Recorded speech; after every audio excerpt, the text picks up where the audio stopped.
Queridos amigos, sean todos bienvenidos a esta nueva semana en la red. Puntualísimos, son las 10 de la noche y hacemos Cultura Verdadera, el único programa en vivo y en directo que habla de cultura, que habla de nosotros, de nuestra idiosincrasia, para que nos veamos en un espejo y podamos definir exactamente quiénes somos. Ustedes pueden opinar y por eso es tan importante que lo hagamos en vivo a través de nuestro hashtag desde ya, Cultura Verdadera @mentiras la red. Pregunta que hemos dejado en nuestras redes desde hace ya varias horas y que ya se ha armado un interesante debate a través de Twitter. ¿Qué significa ser de clase media? ¿Qué es la clase media? ¿Existe efectivamente la clase media en Chile o es una sociedad dividida en un estrato alto y bajo? Preguntas que iremos desmenuzando poco a poco en nuestro capítulo durante 2 horas imperdible. Hoy analizamos y radiografiamos lo que es ser de clase media en Chile. Para esto tenemos un tremendo panel de expertos desde distintas disciplinas. Partimos con el Premio Nacional, doctor en Ciencias Sociales y profesor titular de la Universidad de Chile. Una vez más, don Manuel Antonio Garretón, ¿cómo le va? Hola, ¿qué tal? ¿Cómo está? Bienvenido, gracias por estar en Cultura Verdadera. Muchas gracias por la invitación. También estamos con el ingeniero comercial, MBA, doctor en Economía y Negocios Internacionales, don Rafa Garay. Bienvenido, Rafael. ¿Cómo está? Muchas gracias por la invitación, muy contento de estar acá. Buenísimo. También nos acompaña Asun Candina, doctora en Historia de la Universidad de Chile. Sus áreas de investigación han sido la construcción de la memoria social y las clases medias en Chile contemporáneo. Bienvenida. Hola, buenas noches. También en representación de las damas, María Luisa Méndez, doctora en Sociología, directora de la Escuela de Sociología de la Universidad Diego Portales. María Luisa, bienvenida, quien además es investigadora de COES, es el Centro de Estudios del Conflicto y la Cohesión Social. Buenas noches, muchas gracias por la invitación. Y para hablar de clase media, cómo no, estamos con el ex concejal, ex alcalde y por supuesto actor de toda la vida, inolvidable, el Pelao Venegas. ¿Cómo está, don Jorge Gajardo? Bienvenido. Encantado. La encarnación de la clase media. La encarnación misma de la clase media. Me siento clase media entre toda esta gente fantástica que tenemos en el panel. Bueno, lo vamos a definir porque hicimos incluso un experimento social, salimos a la calle a preguntarle a los chilenos, ¿no? De distintas partes, geográficamente hablando de nuestra ciudad capital. Esto va a ser más rato, ¿no? Pero ha sido bien decidor de cómo la gente muchas veces confunde lo que es ser o no de clase media. Usted va a decidir en casa. Pero antes, ¿qué es la clase media? ¿Cuál es su historia? Esta es la radiografía. Estás en Cultura Verdadera.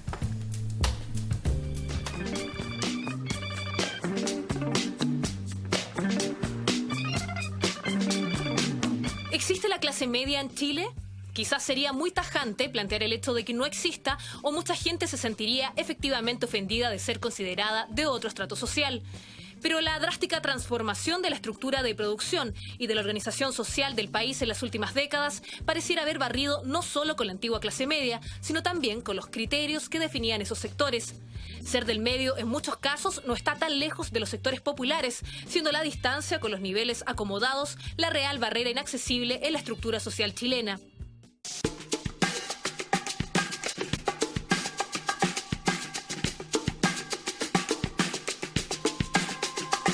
En Chile la desigualdad en los ingresos se encuentra entre las más altas del mundo, marcando una considerable distancia entre la clase alta y baja. Sin embargo, de manera paradójica, entre el 60% y el 80% de la población considera que pertenece a la clase media.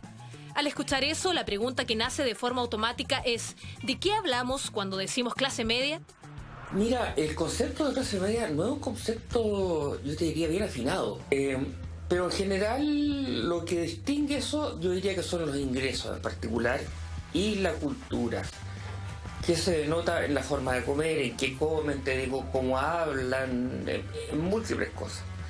Y hoy día se entiende por clase media, en realidad es un grupo social muy diferente, muy heterogéneo. Tienes desde profesionales súper calificados hasta personas que ejercen actividades independientes. Y yo la verdad que creo que se ha ido construyendo como una suerte de mito de la expansión de la clase media en Chile, cuando en realidad lo que tú tienes es que han aumentado las personas con ingresos medios. Pero eso en sí mismo yo diría que no es muy riguroso pensarlo como una clase media. En el caso de Chile, desde mediados del siglo XIX, la clase media aparece como un sector diferente de los grupos populares o más pobres, conformado por los criollos y mestizos descendientes de los colonizadores españoles, abultándose con artesanos. Me parece tú de que siempre hubo un pequeño núcleo de clase media y que estaba formado por pequeños comerciantes, por artesanos que le iba un poquito mejor que el artesano común y corriente. Por ejemplo, artesano ya que era bajo, era el que picaba piedras, por ejemplo. Pero el tipo que era herrero, por ejemplo, que tenía que hacer herradura o chapas, te digo, un buen carpintero que era capaz de hacer un mueble. Esa era clase media, pero era un grupo muy pequeño, que vivía en la ciudad y las ciudades eran muy chicas. Pero la clase media ha tenido cambios. Hablar del actual no es referirse al mismo sector de mediados del siglo XX y menos del siglo XIX. Entre los años 1920 y 1970 se constituyeron como uno de los pilares del desarrollo del país, existiendo en grupos sociales tales como los profesores, abogados, empleados públicos, médicos, entre otros. A su vez, existía una movilidad social protegida al interior del Estado, así como instituciones de protección social que aumentaban aún más su calidad de vida y bienestar. Nos referimos a sistema de pensiones, de salud y educación entregadas por el Estado. La clase media esa no tiene gran poder hasta 1920. Todavía es la clase alta la que gobierna Chile. Si tú ves, de 1920 para atrás, todos los presidentes, te digo, son gente de la clase alta. Yo creo que la clase media chilena propiamente arranca en la década del 20, en la década del 30 del siglo XX. Y es una clase media que cuando hablamos de clase propiamente tal, estamos hablando de un proyecto de sociedad, un proyecto de país. Es una clase que le tiene que ofrecer algo al país. Por eso, como te decía, se organizan partidos, se organiza en colegios, se organiza en asociaciones, en barrios. Y en algún momento en la década de los 60 incluso fue capaz de ofrecerle una oferta cultural, valórica al país.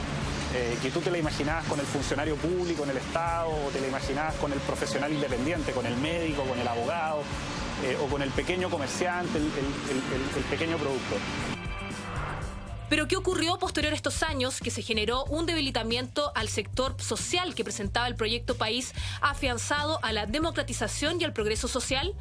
¿Cuál es la ruptura en la historia o directamente en las políticas públicas que diluyeron a la clase media como un canto de sirena? Primero hay que señalar que en los 80, pero también en los 90, hay una creciente privatización de la educación, de la salud, de tu previsión. En general son todos aspectos que antes tú los resolvías en el Estado, que eso además es muy propio de las clases medias, de reclamar derechos sociales, de exigir cobertura universal de ciertos elementos básicos para la vida. Y eso en Chile se privatiza en los 80 y también en los 90. Ese fenómeno hace que esas clases medias tengan que recurrir al mercado por la vía individual para poder resolver esas cuestiones que son vitales y sin las cuales también entran en crisis. Un sistema neoliberal, la transición y los 25 años que separan al regreso a la democracia no han aportado mayor precisión respecto a estos nuevos grupos sociales que suelen referirse a la antigua clase media publicada para definir lo que ya no son. Hoy eso, como fenómeno, está muy deteriorado y todo este fenómeno nuevo de expansión de grupos medios, más allá del discurso que se le intenta atribuirle como la categoría de clase media, en rigor es mucha gente muy diferente, tiene estilos de vida muy distintos, vive en barrios súper diferentes. Y en ese contexto creo que no corresponde en rigor clasificarlos como clase media propiamente tal. Otra cosa que es distinta es que la gente se autoperciba como de clase media, y esto fundamentalmente porque el discurso oficial o te deja ser pobre o ser empresario. Es evidente que todo ese grupo de personas, esta como zona gris que hay de un, no sé, 60% de la población, no es ni lo uno ni lo otro, y lo tiene muy claro, y por lo tanto su único escape, su única salida es suponer que es parte de un conglomerado, pero que no tiene identidad, que es muy inseguro, que hoy día está muy molesta, fruto de todas las cuestiones que están apareciendo. Y a lo sumo yo diría que es un grupo social que hoy día está empezando a rugir en términos de expresar su malestar.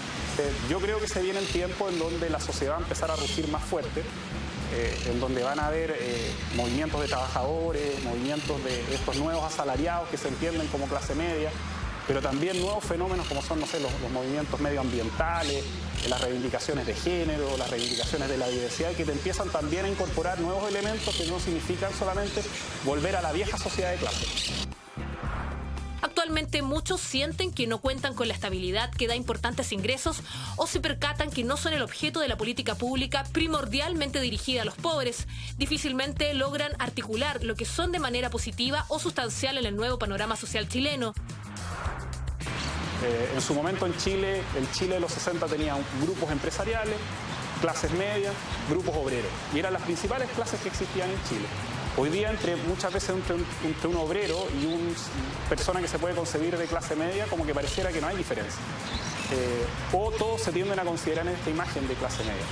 Y de momento yo me atrevería a decir que la única clase social que existe así con propiedad, con clase con C mayúscula, es el empresariado. Quizás nunca como antes en la historia chilena el empresariado había tenido tanto poder como el que tiene hoy día. Eso es una clase social organizada, o sea, un grupo que tiene una capacidad para incidir en cómo la sociedad se va hacia una parte hacia otra. ¿Qué significa ser de clase media en un país donde el 1% acumula el 30,5% de la riqueza? O bien, desde el punto de vista del trabajador, ¿qué significa ser de clase media en un país donde el 50% de los trabajadores obtiene ingresos inferiores a los 263.000 pesos? Conocer y dilucidar qué entendemos por clase media es la gran interrogante que planteamos y desarrollaremos hoy en un nuevo capítulo de La Cultura Verdadera. Bueno, con esa nota que está bastante nutrida, ¿no? De antecedentes y sobre todo de participantes, de declaraciones, se abre el debate sobre qué es ser clase media en Chile y qué es la clase media en nuestro país. ¿Qué dice la historia? Asun, me gustaría partir por ahí, ¿no? Okay. Porque la clase media de la cual muchos decimos pertenecer hoy no tiene nada que ver con la clase media chilena del siglo XX, ¿no?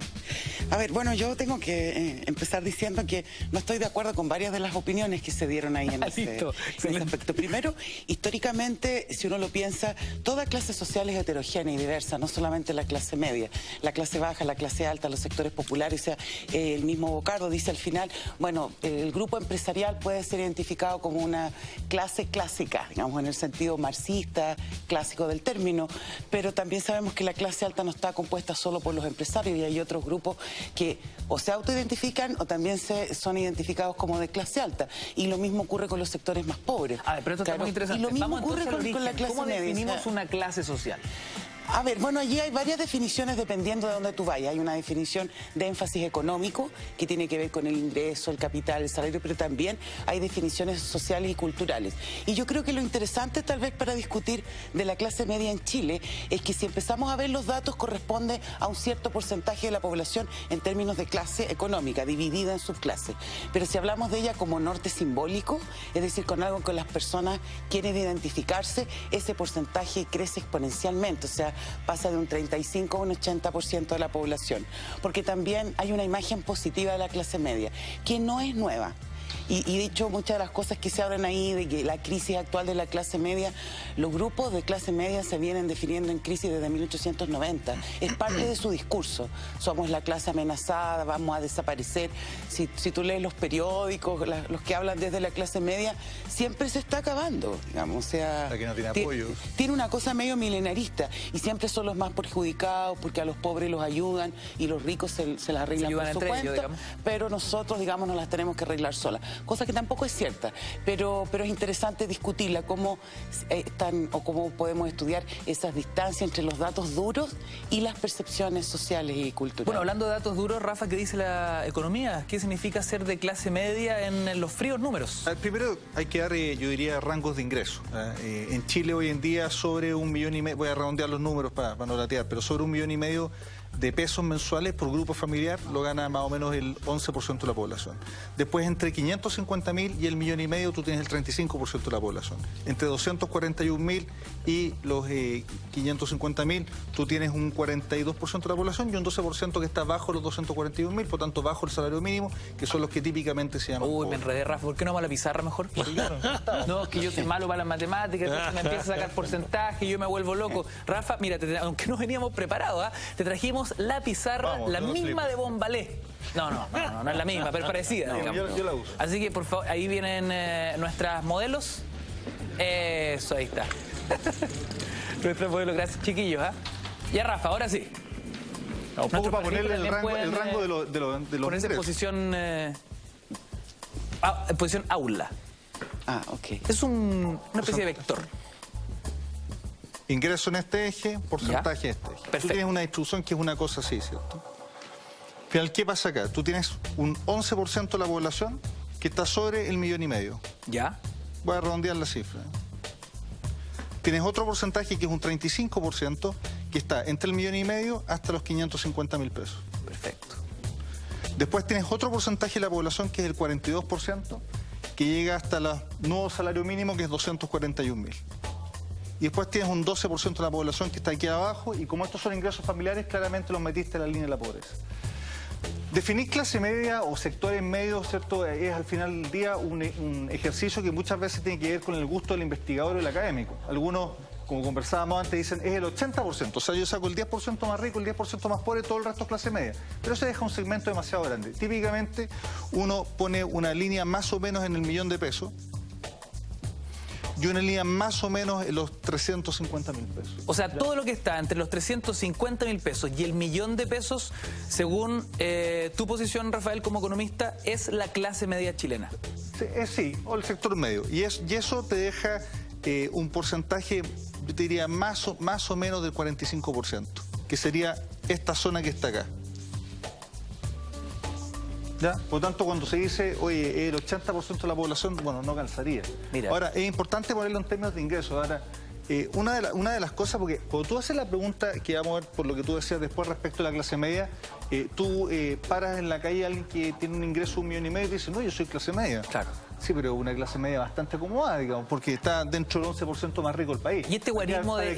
Mira, yo soy clase media baja, no, la verdad es que yo me siento clase media alta, clase media, ¿eso de dónde viene? El punto viene de acá. Como yo hago este corte acá, ¿cierto? Este porcentaje de 45% no es un segmento homogéneo, porque tú tienes obviamente quienes están en el millón de pesos hasta los 700.000, que es una clase media más alta, que tiene mejor poder adquisitivo, que tiene probablemente un grado de bancarización mayor, que tiene un vehículo más nuevo, y cuando tú vas a la parte de abajo, baja la densidad de vehículos, son vehículos más antiguos, la bancarización es distinta, hay gente que utiliza, por ejemplo, alternativas de financiamiento mucho más cercanas a la caja de compensación o avance en efectivo multitienda, pero no tanto el banco tradicional. Son estructuras distintas, y de ahí que un poco lo que decía la nota, ¿cierto?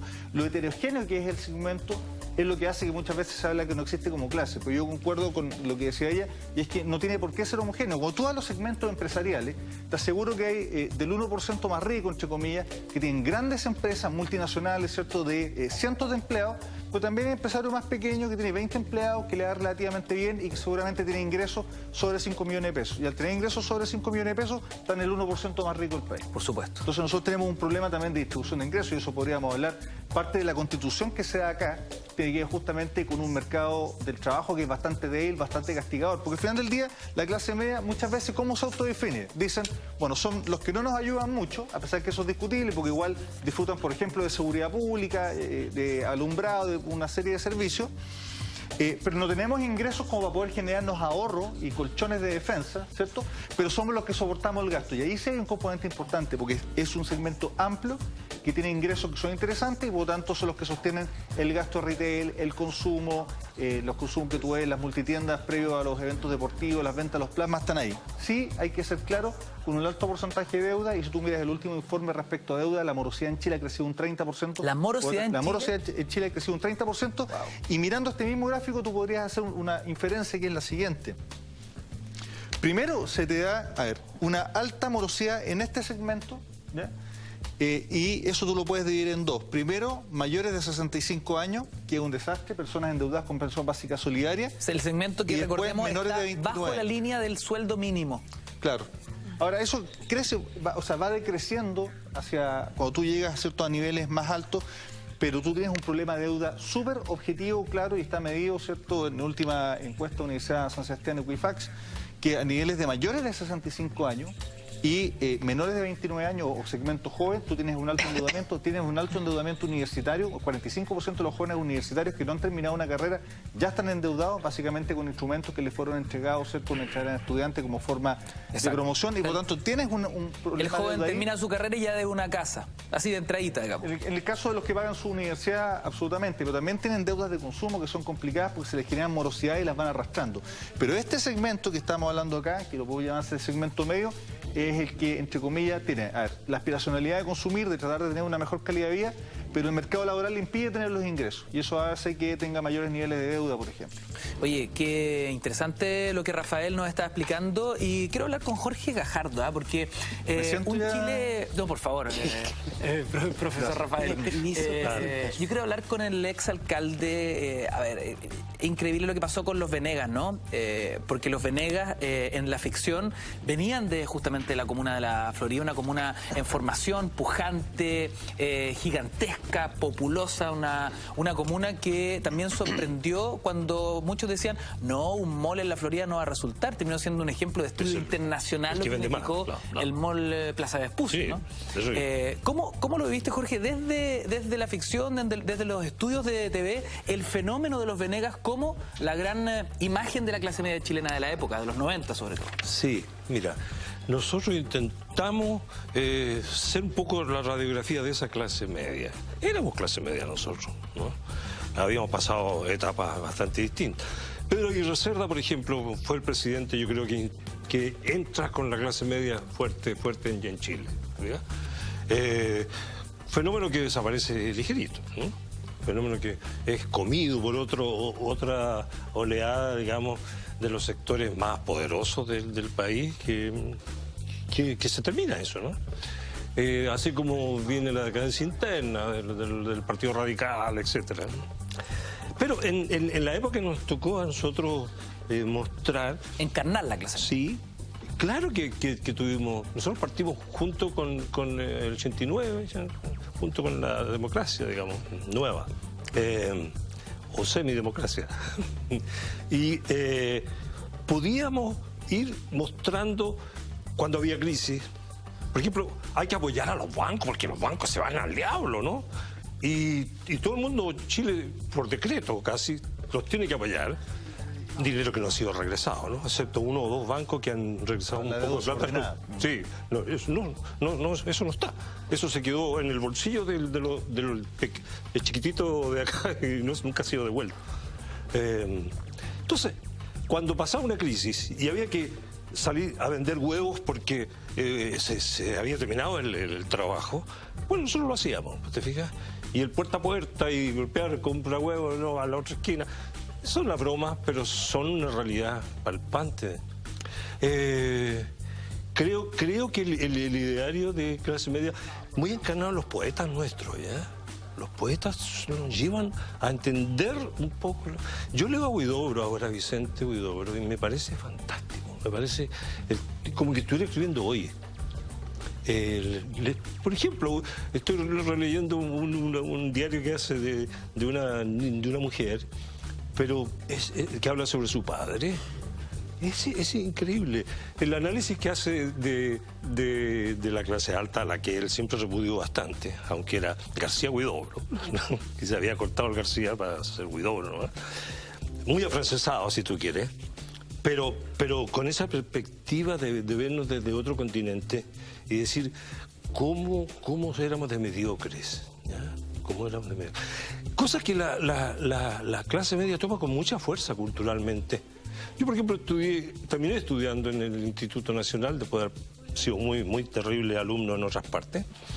Y claro, ahí sentía el ideario de la clase media que viene surgiendo en base a esfuerzo, a inteligencia, a capacidad. Bueno, hablando de poetas, tanto la Mistral como Neruda, podríamos decir, emanan desde la clase media misma. O tal vez no, profesor Garretón.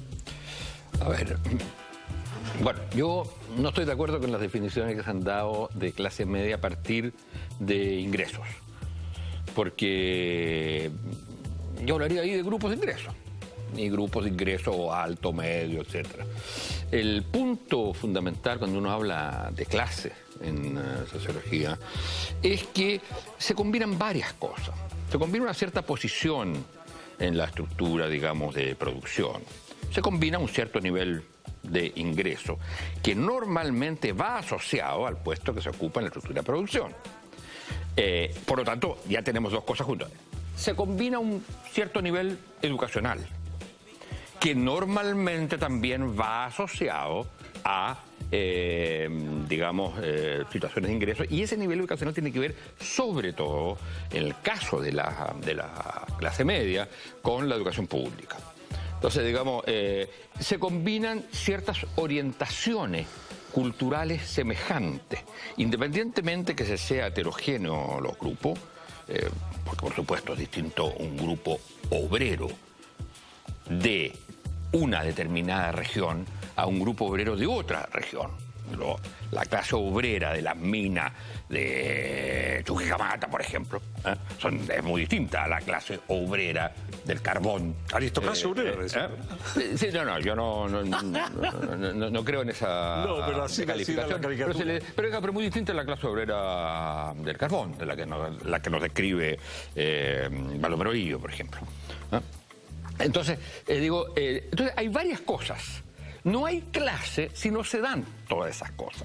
Podemos tener grupos con identidades que es fijada especialmente o por el nivel de ingreso o por la pertenencia a un género, o por la pertenencia a una región. Pero ahí el concepto de clase deja de ser como el principal organizador de las formas de acción colectiva y pasan a ser otras identidades. Por ejemplo, hoy día la etnia, la identidad étnica es súper importante.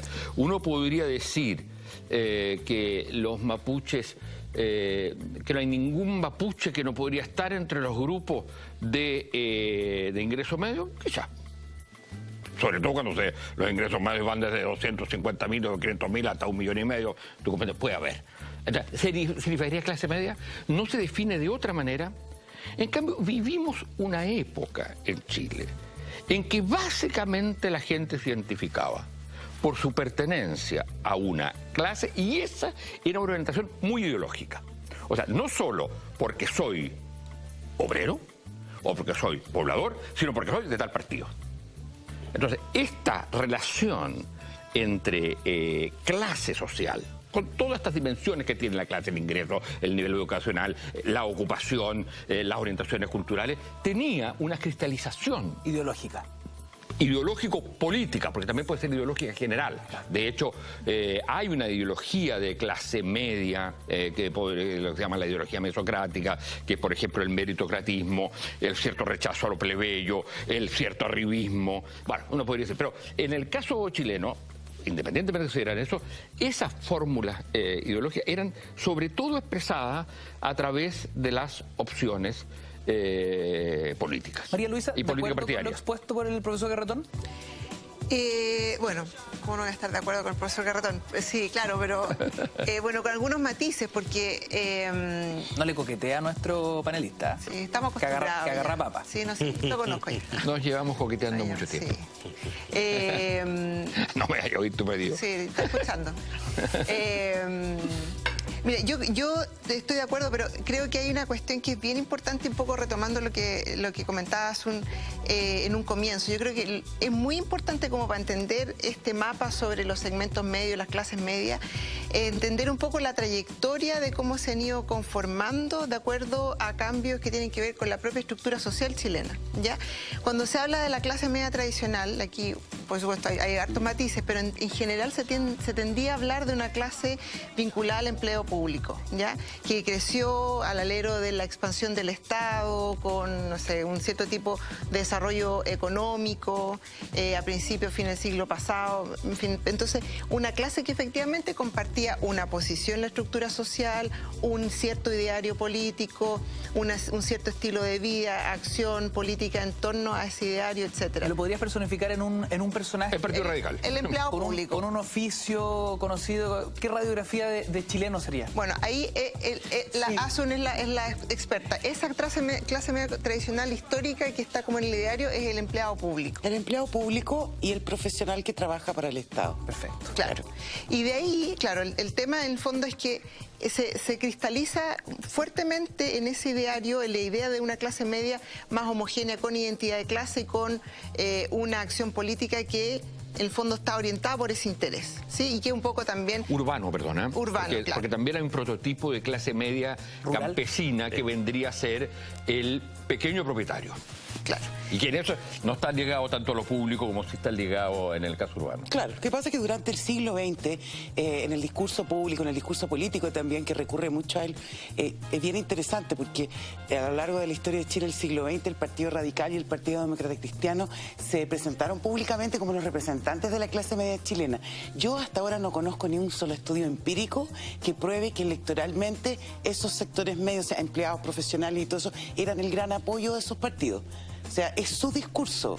Si realmente esos sectores como nuevos del siglo XX, los empleados públicos de ministerios que crecen, bueno, de las empresas públicas... hasta la UDI diciendo que es representante de la clase media. Ah, bueno, es que eso es que por eso es interesante. Aún más agudo el análisis. Los movimientos políticos tienden a arrogarse la representación de un grupo social. Que realmente lo sean, no. El financiamiento de su campaña de Popular tiene bastante claro, yo perdonando lo coloquial, yo creo que en ese sentido a veces sobre la clase media se habla, hay muchos lugares comunes, o sea, bueno, es que si un partido del sector moderado, entonces el representante de la clase media. No necesariamente. Centro, o sea, no clase claro, media. es casi como una imagen visual, o sea, si yo estoy al medio, entonces los del medio me deben apoyar a mí. Eso no hay ninguna base empírica en investigación que lo pruebe. Sí podríamos decir que, por ejemplo, en el Estado el Partido Radical llegó a tener más peso, los empleados públicos se afiliaban al Partido Radical porque les convenía, digamos, una cosa así, pero ya son fenómenos más puntuales. Pero espérate, nos quedamos entonces en la figura del empleado público en el siglo pasado. Es como el grupo más conocido y predominante de la clase media, aquellos que trabajan ¿Cómo esa para el radiografía Estado. la alimentamos hoy? ¿Quién sería el chileno de clase media hoy, así como fue el funcionario público a comienzos del siglo pasado? Es que ahí es donde yo creo que el punto clave. El punto clave es que tú puedes decir quién era el caso típico o el personaje típico de clase media. Podríamos vestirlo, digamos. Hoy día no hay... Yo creo que hoy sí. día tú no tienes... Sí, yo lo creo que que tienes sí. es una diversidad. No, tú tienes una... perdón. Tienes características asociadas al ingreso, por ejemplo, como el endeudamiento, etcétera. Como decía Rafael. Pero no tienes, claro, pero no tienes una ocupación. Un conjunto. O sea, por ejemplo, tú tienes 1.323.000 personas vinculadas solamente a la actividad comercial. Eso les da, obviamente, ciertos elementos comunes, que se suman al parámetro de ingreso, que se suman a los niveles de deuda, que se suman a un estilo de vida, que se suman a ciertas comunas donde viven. En la actividad comercial hay tú tienes una serie de características que lo hacen incluso en ese segmento bastante homogéneo, así como pueden ser homogéneos los trabajadores industriales. Lo único claro que hay desde el 76 para adelante y no corregido. Pero quiero tomar lo que dice Rafael. ¿Por qué no, profesor Garretón? Voy a explicar, porque lo único claro es que hay una total desintegración y heterogenización de todos los grupos sociales, donde no hay... Y eso se expresa en muchos de los movimientos sociales actuales, que son básicamente grupos corporativos que demandan, básicamente que expresan dos cosas, malestar y demandas individuales. No hay la demanda colectiva del tipo clase obrera, clase media o la clase alta. Azul me dice que sí lo puede vestir, así como fue a principios del siglo pasado. A ver, sí, el prototipo, por decirlo así, mediados del siglo XX, puede haber sido el empleado público, el señor medio gris, de terno y corbata y todo eso. Yo creo que si hubiera que buscar un personaje, por supuesto la caricatura siempre simplifica, pero el ejecutivo de ventas, por ejemplo. El ejecutivo de ventas. El ejecutivo de ventas. Porque es un segmento muy amplio. Claro. Son 1.323.000 personas que hoy día en Chile, con una fuerza laboral de 8,5 millones en total, tienen actividades que están vinculadas a eso, muy por encima, por ejemplo, de lo que es la actividad industrial. Y cuando tú comparas con otros países y ves los patrones de consumo, son muy similares. A ver si y tienden a funcionar mucho más como grupo. No hay ninguno en el cual sea tan privatizado como acá. A ver, pero yo entiendo, pero esas son características de que tenemos un país altamente concentrado en lo económico, etcétera, pero aparte de eso, esas clases existen, se comportan, se manifiestan, tienen patrones de ingreso, tienen patrones de vida vida, tienen estilos de comportamiento. Pero tienen... no tienen estilo, perdón, ¿cómo va a tener el mismo estilo de comportamiento y el mismo estilo de vida una persona que gana 500.000 y una que gana 1 millón? Por favor.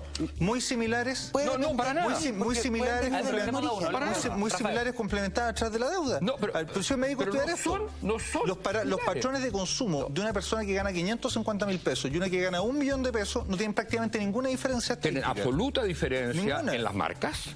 Tienen absoluta diferencia. Muy distinto, porque quizás la persona que puede comprar la marca... donde van, por favor. Pero o sea, te aseguro que un mall como el Costanera Center, que está ubicado en Providencia, es visitado por gente que gana 300.000 pesos, 500.000 pesos, 1,5 millones y tienden a consumir lo mismo. Uno quizás puede pagar al contado, el otro lo hace a través de la deuda y eso está demostrado. Mira los patrones... De nuevo, que consuman. Yo creo que los patrones de consumo son distintos, pero que consuman o que respondan a una demanda para consumir determinadas cosas con marcas distintas y por lo tanto con precios distintos, no significa homogeneidad de comportamiento. El consumo. No, pero es que homogeneidad perfecta, es que como lo estás pensando tú, no puede ser. De nuevo definiendo pero muchos elementos comunes a partir del ingreso, porque el consumo es directamente relacionado con el ingreso. Entonces, lo que te quiero decir es que eso no te da cuenta, de la idea de un comportamiento colectivo que tiene que ver con orientaciones generales respecto a la sociedad y con una cosa que se decía en la nota que yo creo que es muy importante. Hoy día lo que se llama clase media son sectores medios conformados por grupos e individuos que pueden tener ciertas posiciones similares en la estructura de ingresos o en la posición ocupacional, pero que no tienen lo que es fundamental para definir una clase media, o una clase, digamos, es la idea de un cierto proyecto. La categoría obrero, por ejemplo, podríamos decir, estamos de acuerdo en lo que es un obrero, no necesariamente un cierto configura, como lo que hablábamos no recién, configura una clase obrera. Política. Pero no configura una clase obrera. El hecho de ser obrero no configura una clase obrera. Tú podrías tener miles de obreros y ser el sector principal ocupacional. Eso no es una clase. Lo único que trato de decir es eso. Tratemos de separar lo que es la definición de grupos que se pueden homogeneizar por la vía, ya sea del ingreso, ya sea de la educación, ya sea de la ocupación, ya sea, para poner obvio, de un territorio. La gente que vive en un mismo territorio no conforma una clase. Todos tienen comportamientos comunes, por supuesto, si viven en el mismo territorio. Profe Garretón, las damas, dele por favor a la academia. Pues. Yo quería recuperar, una cuestión que es bien importante un poco para entender esta identidad que parece compartida, pero que tiene, digamos, una diversidad en términos de las lecturas identitarias y de pertenencia como a distintas posiciones en la estructura social. Después de este sujeto, en el fondo, que uno puede ubicar temporalmente como el empleado público, ¿verdad? Que tiene que ver con un cierto tipo de proyecto de desarrollo de país, viene un proceso de cambio, de transformaciones a nivel de país, a nivel más general, en términos globales. Hay un cambio que tiene que ver con la transformación hacia economías de servicio, ¿ya? Y eso es muy importante porque cambia el tipo de empleo, de ocupaciones de una parte importante de la población. Por ejemplo, los vendedores de call center o de cierto tipo de ocupaciones no manuales, pero que son, digamos, de un estatus más bien bajo, ¿ya? Eso afectó la estructura social chilena. Entonces, mucha gente que de origen podía tener un origen, qué sé yo, rural o incluso obrero, pasó a formar, las nuevas generaciones, estar en estas ocupaciones que eran no manuales. Entonces, en el ideario, por supuesto que hay un cambio simbólico también respecto a dónde te sientes tu parte. Hubo una expansión de la educación, más grupos tuvieron acceso a la educación, quizás no una educación profesional, pero sí una educación sin duda mucho mayor que la que tenían generaciones previas. Entonces, ¿en qué momento vemos ese giro donde cierto gobierno se pone como meta, ¿no? Intensificar la educación pública? que sea más inclusiva? La más inclusiva. A ver, yo creo que es un proceso que comienza a comienzos del siglo XX, sobre todo con las primeras leyes de instrucciones primarias obligatorias, y tiene un desarrollo paulatino y sostenido y llega a su punto más alto, digamos, durante el gobierno de la Unidad Popular. Sí. En que, o sea, ya entre los años 40 y 50 tenemos que la educación secundaria de los liceos deja de ser el patrimonio de un grupo muy pequeño de la sociedad y se amplía, y la ampliación de la matrícula universitaria también, que es un fenómeno que va de los años 50 y llega a su punto peak. Recuerdo sobre eso un libro de Ascanio Cavallo que planteaba que en el gobierno de Frei Montalva no alcanzaba a ser el 2% la población universitaria, digamos, sí, con el cartón. No alcanzaba a ser el 2%. Bueno, y en la actualidad, impresionante. Claro, el promedio de escolaridad de los chilenos es de 8.7 años, o sea, primero medio. Claro, tampoco estamos más lejos, pero sí han aumentado los sectores más escolarizados. Es que, ¿sabe lo que pasa, profesor Garretón? Si uno mira, o sea, aparte como de las afirmaciones de sentido común de la clase media, de las cosas que se dicen a nivel global de las sociedades contemporáneas que se perdieron, que se cayeron los grandes proyectos colectivos y todo eso, si uno revisa los testimonios de los trabajos que existen sobre personas de clase media, para el caso chileno hay una cosa bien interesante. El ideal de lo que se quiere lograr sigue siendo muy similar, tanto a comienzos del siglo XX como a comienzos del siglo XXI. Seguridad laboral, estabilidad laboral, tener una casa propia, que tus hijos estudien, claro, no ser pobre cuando viejo, o sea, no caer, digamos, en la miseria después de los 60 años. Lo que sí ha cambiado, particularmente del periodo de la dictadura hasta ahora, es la percepción social de cómo tú puedes conseguir eso. Porque está muy instalado que vivimos en un mundo con una flexibilidad laboral o precariedad laboral muy alta, y que de hecho, más que ser constante, lo que tú tienes que ser es, por algo un término nuevo, proactivo. Tienes que moverte, tienes que estar de aquí a allá. No te puedes quedar trabajando mucho tiempo en un solo lugar, porque estás más solo, porque te faltan soportes. Ahora, ¿hasta qué punto eso se basa en la realidad? O sea, ¿hasta qué punto también hay una leyenda como rosa o dorada del pasado? De que antes todo era estable y después con la dictadura todo cambió. Yo creo que eso es algo que debe relativizarse un poco. Pero sí, la percepción actual es que estamos todos solos. Yo creo que ese es un punto clave. Y tenemos que arreglárnosla como podamos. Porque la idea de soledad, el sentimiento de soledad, yo creo que es clave en general en la sociedad chilena, pero en los sectores medios, para no hablar, en los sectores medios, en esos sectores medios, esto que llamamos los sectores medios, la idea de soledad es muy grande. ¿Por qué? Porque de algún modo lo que era la clase media antes estaba, como tú bien señalabas, apoyada, estaba primero orientada hacia industrialización, hacia desarrollo, y esto tenía un papel predominante del Estado. Y entonces esa sensación de la previsión, la salud, la vivienda, la educación, por restringido que fuera, pero eran básicamente a través del Estado. De hecho, los famosos, incluso, que fue muy importante la Constitución, en la consolidación de una clase media ya de mayor nivel, que fue las famosas leyes de la vivienda, digamos, en la época de Alessandri, que eran hechos para gente pobre, pero que resulta que fue la clase media la que se apropió de ella. Sí. Bueno, las distintas leyes que hubo en ese tema. Bueno, ahí lo que había era la idea que el Estado de algún modo protegía. Versus hoy una sensación de total desamparo. De total desamparo. Y eso genera muchas cosas. Profesor Garretón, porque ahí la soledad genera la idea que uno se la quiere arreglar por su propia cuenta. Nuestro experimento social. Y por supuesto que lo que vamos a hablar respecto de esta sensación de desamparo es muy interesante para también definir por qué somos un país tan desconfiado. No confiamos ni en el vecino, algunos no confían ni en su propia familia. Vamos a revisar qué pasó cuando salimos con el micrófono de Mentiras Verdaderas a preguntarle a la gente qué opinaban respecto de ser o no clase media y si se sentían ellos parte de esta clase social, desde Estación Central hasta la altura de los trapenses. Vamos a ver qué sucedió en este experimento social. La clase media al banquillo hoy en Cultura Verdadera. Mucho hemos hablado sobre la clase media con nuestros especialistas. Comprender qué es la clase media o quiénes conforman este sector social es el aporte que buscamos conseguir. Pero ¿qué entiende la gente por clase media? Para responder dicha pregunta, recorrimos diferentes comunas del Gran Santiago para conocer la opinión de la calle. Comenzamos nuestro recorrido en la comuna de Estación Central. En dicho lugar, estas son las impresiones que recogimos. Para mí significa clase media personas que les cuesta conseguir trabajo, mantener a sus hijos y que no gozan de un sueldo estable. Yo vengo de Estación Central, me considero de clase media. Que la clase media siento que es muy amplia en este minuto.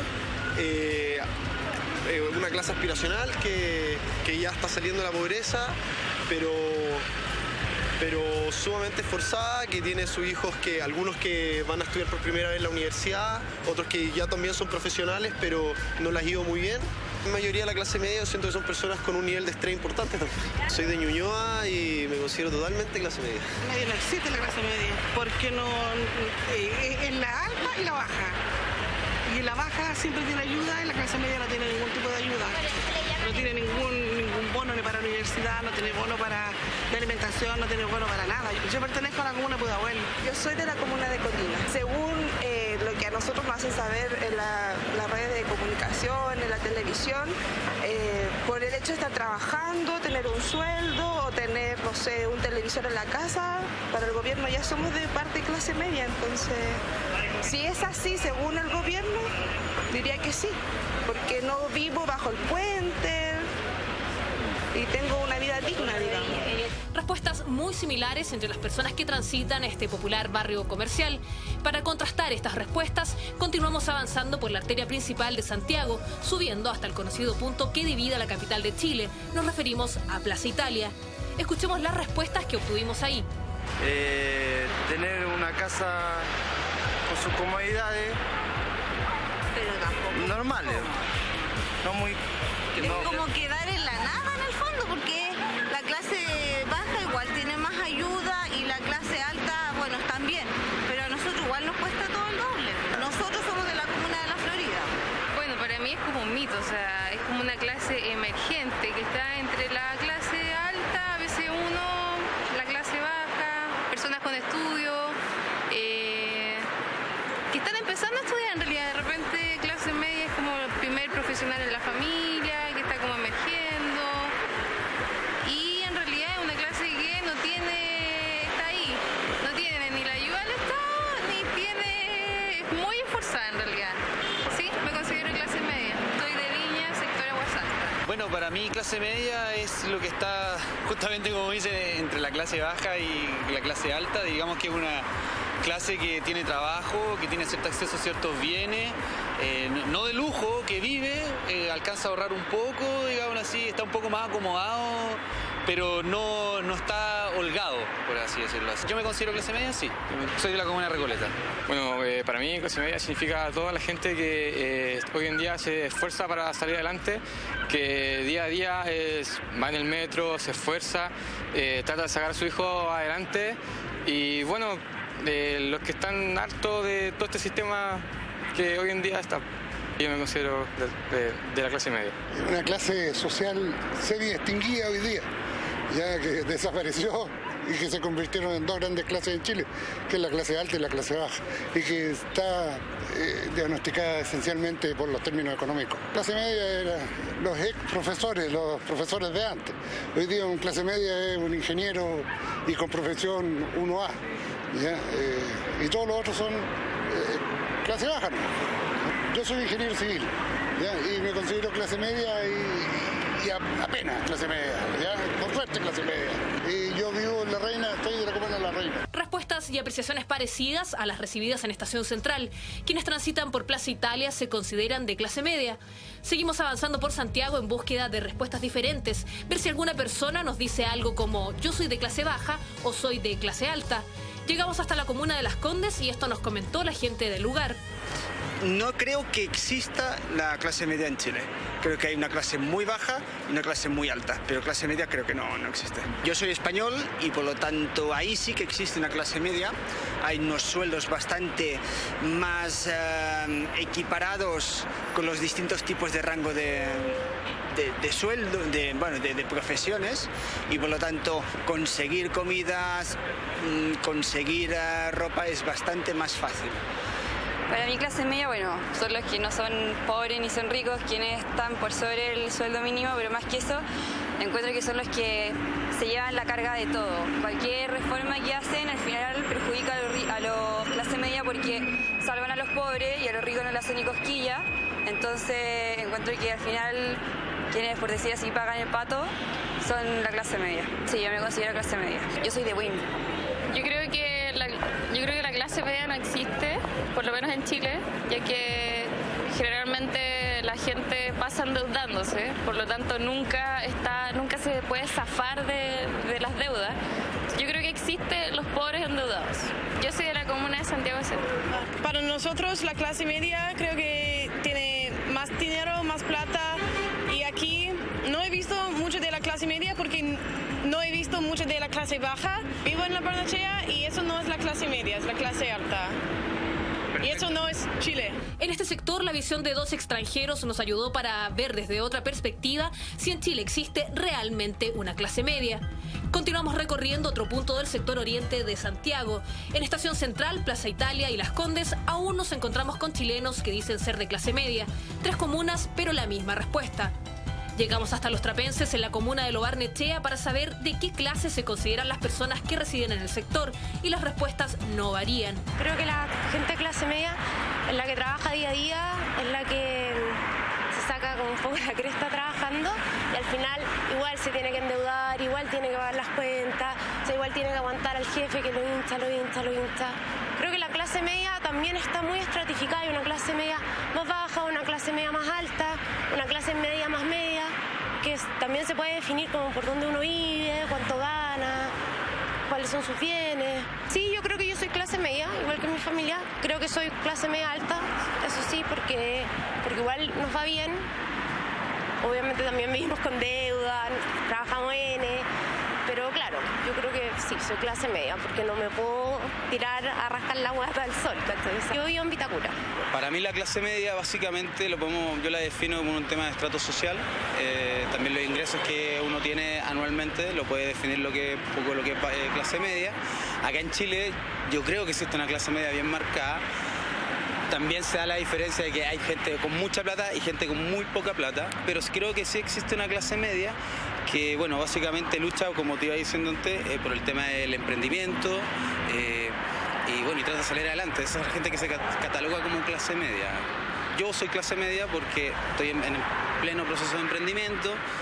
No gano plata, ni tampoco, no es que no gane ni un peso, pero me mantengo dentro de esa media que vendría siendo para vencer. Yo vivo en Vitacura. Me siento identificada con la clase media.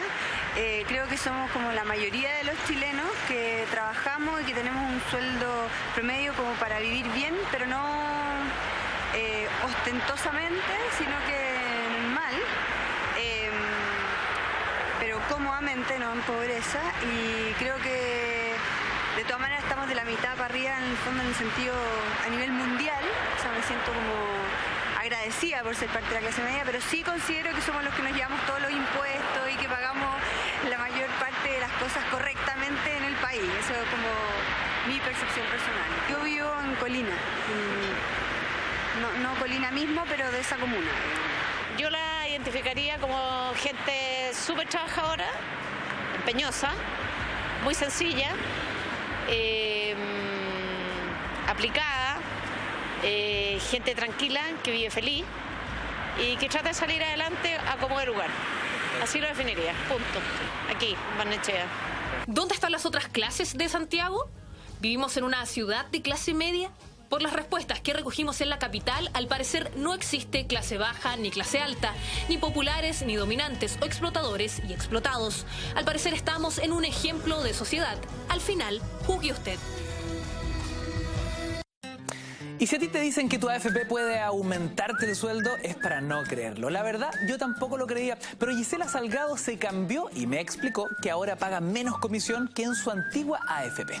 Y por eso su sueldo líquido aumentó. Con AFP Modelo puedes aumentar tu sueldo, así que averigua cómo hacerlo en afpmodelo.cl. Allí podrás revisar en cuánto varía tu sueldo al cambiarte. Compruébalo. AFP Modelo, más rentabilidad, menos comisión. Breve corte y a la vuelta analizamos esta reveladora encuesta de mentiras verdaderas. Estás en los lunes de Cultura, hashtag Cultura Verdadera, @mentiras la red. No te vayas. 11 de la noche en punto, gracias por esperarnos y sobre todo por participar en nuestras redes sociales, #culturaverdadera, @mentiras_la_red. Hoy día definimos y hablamos de la clase media chilena. Ya somos trending topic en nuestro país y la verdad, bastante impresionante los resultados de esta encuesta callejera, ¿no? Desde Estación Central hasta los trapenses, prácticamente todos se sentían parte de la clase media. Taxativa la respuesta de un ciudadano español, residente o de visita en Chile, que sentía que aquí solo habían ricos y pobres y no había clase media, pero en la pausa, Rafael, desde tu posición de economista, planteabas todo lo contrario, que el equivocado era él, respecto de la propia realidad española. Bueno, yo decía, claro, una cosa que es de realidad, que es mirar un poco lo que le ha pasado a España en los últimos años. O sea, desde el impacto de la crisis subprime en España del año 2008, lo que pasó es que se demolió lo que podríamos considerar clase media española. Y tú tuviste un empobrecimiento muy fuerte. Yo siempre doy el dato que es bastante impactante. En el año 2009, 40% de los niños españoles viviendo bajo la línea de pobreza. O sea, si eso no es realmente tener una clase pobre y una clase muy rica, que es la resistente, yo diría clase empresarial española, pero sí le reconozco lo que él dice un punto, y es que las diferencias de ingreso son muy distintas en España respecto a las de Chile. O sea, si tú tomas el 10% más rico y el 10% más pobre, en España tú tienes una diferencia de 15 veces. Eso está dentro del parámetro OCDE, que dice que las diferencias jamás deberían ser más de 20 veces. Cuando tú tomas el caso de Chile, el 10% más rico tiene ingresos que son 36,4 veces los ingresos del 10% más pobre. Tenemos un problema de desigualdad brutal, que al final del día eso se va, digamos, de alguna manera cristalizando en la clase media. Y si tú tomas el 1%, y si tomas el 1%. Es peor, porque nosotros tenemos que el único país que le gana a Chile en nivel de concentración de ingresos y de riqueza es Brasil. Y Brasil es uno de los países más desiguales del planeta. O sea, aquí en Chile tú tomas el 1% más rico y efectivamente tiene control más del 10% de la riqueza del país. O sea, tú estás hablando de 36.000 millones de dólares controlados. En el caso de Brasil es un 14%. Pero una cosa importante respecto a ese dato es que en 1970, 71, 72, Brasil era el país más desigual de América Latina. Lo sigue siendo. El primer país en igualdad de distribución de ingresos, en el 70-71, era Uruguay. El segundo era Chile. Y Chile pasa ahora a ser el segundo país más desigual. O sea, digo, es que eso es un terremoto. Ahí hay un tema que no hemos podido resolver y que tiene que ver con cómo se ha dado la estructura. Y yo soy bastante crítico, por ejemplo, de los procesos que llegaron a la concentración económica del país post-dictadura. Tenemos todos los procesos de privatización, por ejemplo, los cuales yo soy bastante crítico, creo que no fueron bien llevados. Y eso permitió un nivel de concentración económica que en Chile es bastante alto. O sea, cuando uno dice el 10% del país controla el 36% de la riqueza, o el 38% de los ingresos, o el 10% más rico tiene 36,4 veces los ingresos del 10% más pobre, cuando las recomendaciones de la OCDE dice que 20 ya es complejo. Es el FUT el que permitió eso. Estimados, aguántenme un segundito porque queremos saber qué está pasando en Twitter. Nuestros amigos en casa que participan, comentan y preguntan. Rodrigo Hermosilla nos dice: la clase media a medias se viste a medias, se educa a medias, come a medias, tiene salud y a medias tiene tiempo para la familia. Don Rodrigo también hace una reflexión. Ahí tenemos a Karina que nos dice: clase media es un invento de la clase política para hacerle creer a las personas que tienen libertad de elección y decisión. ¿Qué más tenemos en casa con el #cultura verdadera? Clase media es ser como Grecia. Le debes a medio mundo, amenazan con quitarte todo y después te dan soluciones para pagar más. María Vázquez nos dice también en el @mentiras_la_red: la clase media es la que financia todo y no recibe más que abusos, deudas y abandono, en comillas, agradecimiento. #cultura verdadera @mentiras_la_red. Alberto nos dice: en Chile, si el sueldo te dura medio mes, eres clase media. Ahí tenemos algunos comentarios de nuestros amigos. Bastante creativo. Sí, por favor. Nosotros allá cordialmente en la comuna se dividía entre Floridencia, Florinavia y Florimedia, ¿ya? Como en términos así comunes. Pero a mí me llamó mucho la atención. ¿Cuál era Floridencia, Florinavia y Florimedia? Y Florimedia. Florimedia, porque no había otro término que... Pero lo que a mí me llamó la atención eran los ideales que tienen los sectores distintos, ¿ya? A mí, un proyecto que ha nacido en estos barrios de Florimedia me pareció sumamente interesante. Ellos hablaban de que en Chile había necesidad de hacer un servicio militar alternativo, obligatorio, en el que el joven saliera a conocer su realidad, porque no la reconoce, no la vive, no la sufre, en último caso. Y ellos decían, lo correcto sería entonces que esta gente viera los sectores en que se vive, cómo se vive, y sacáramos conclusiones. Y aparte de todo esto, ellos tendrían que estar fabricando casas, decían, prefabricadas, porque siempre se van a necesitar en Chile, y cada uno de estos años tendríamos una dotación bastante buena de previsora de todos los problemas que siempre tenemos. A mí me pareció una mentalidad de clase media, porque no es la casa donde apenas cabe un auto a veces, porque es tan grande el auto y la casa tan chica, como ocurre en la comuna, o el distanciamiento que hay hacia los cerros de vivir. Te fijas, no importa ya el problema climático que tú puedas crear si estás construyendo hacia arriba, ¿no?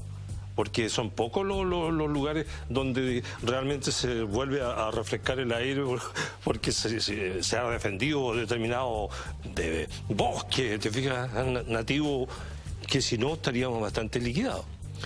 Y todo eso lo divertido es que está surcado por esa falla tremenda de San Andrés, en el que en cualquier momento eso se parte. Sí, pues, oye, sí, se acabó clase media, se acabó clase alta, se acabó clase baja. Pero el proyecto a mí siempre me curioseó.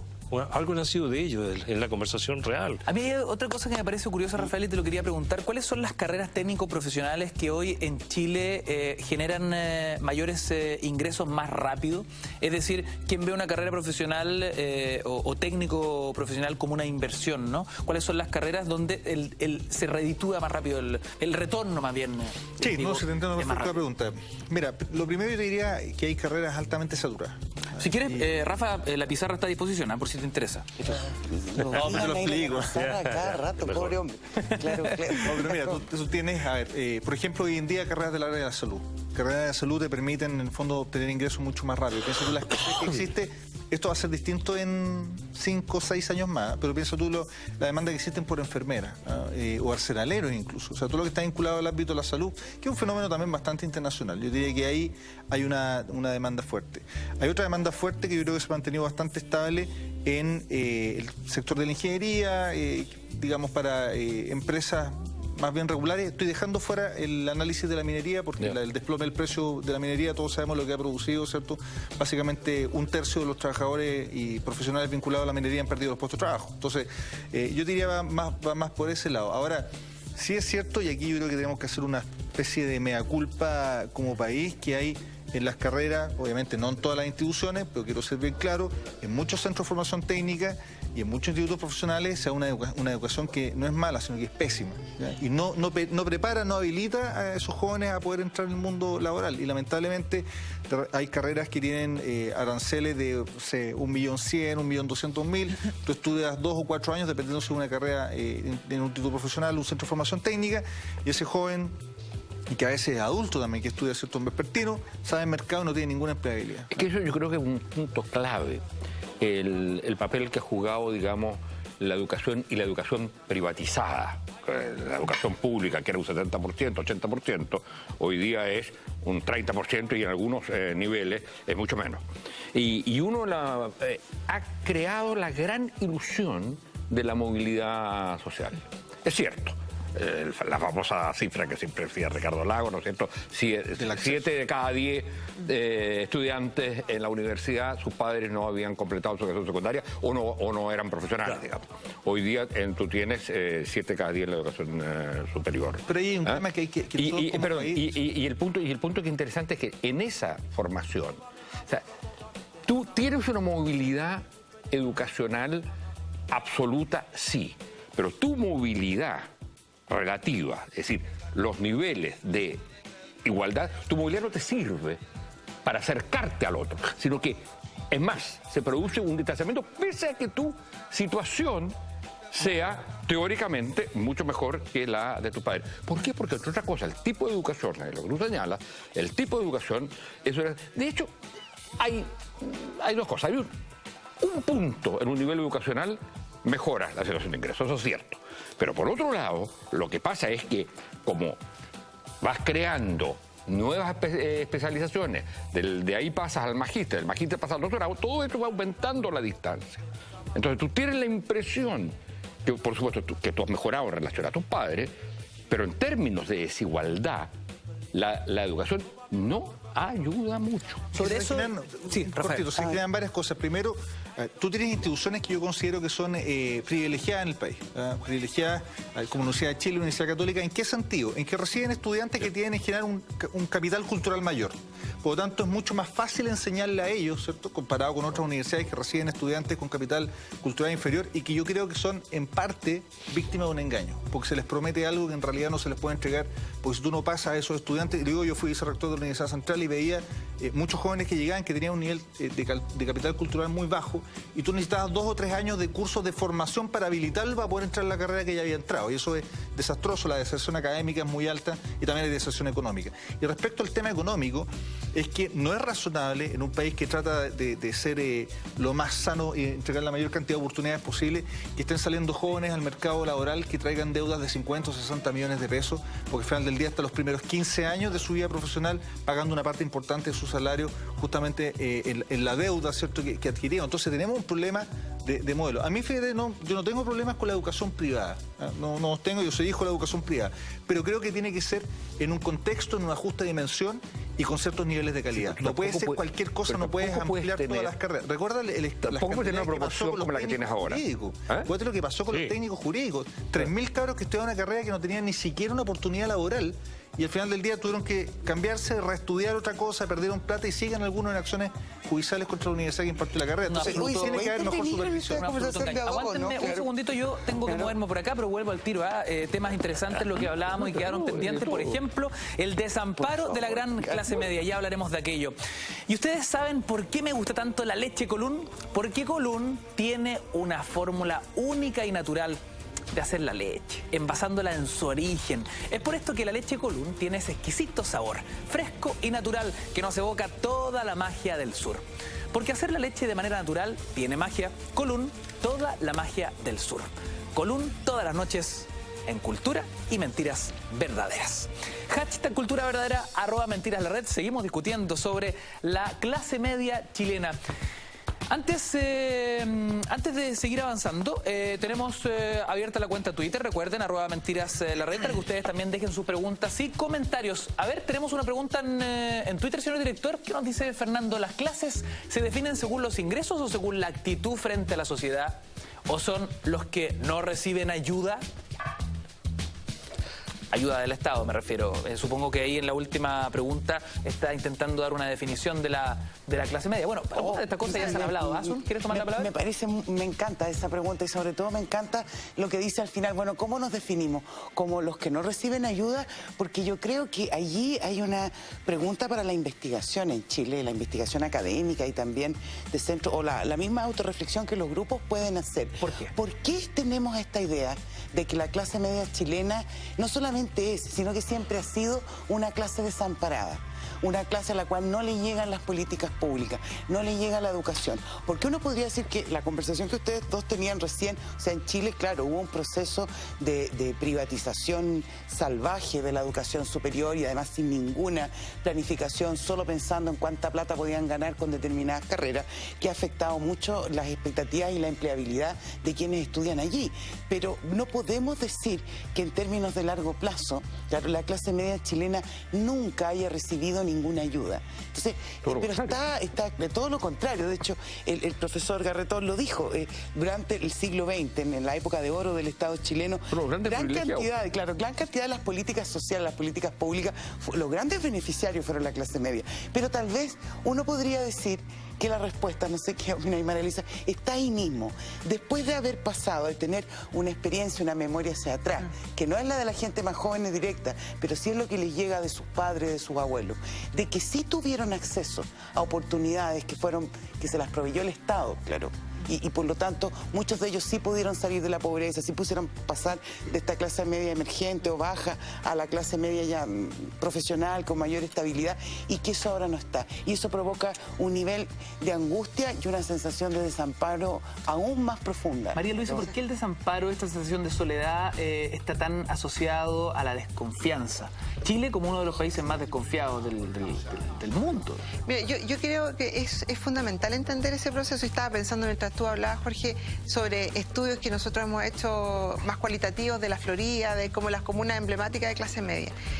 ¿En el COES o en la UDP? En la UDP, en el COES, en FONDES, en toda la interesante lo que dijiste. ¿Cuáles son las comunas más emblemáticas de clase media de Santiago, por ejemplo? Bueno, la que está en el imaginario ahí como tradicional es Ñuñoa, y la de los años 80 en adelante con estas transformaciones producto de la privatización fue la Florida, ya después Macul. Y después, bueno, empezó a aparecer como la comuna de Maipú, como esta transformación un poco ligada a las ocupaciones no manuales, pero quizás en ocupaciones que no tenían el mismo estatus que tenían aquellas como, por ejemplo, la de los profesores en décadas previas. Pero una cuestión súper importante, cuando vemos todo este proceso de privatización, ya no solo de la educación, sino el mercado también, el mercado de la vivienda, ¿sí?, de la salud.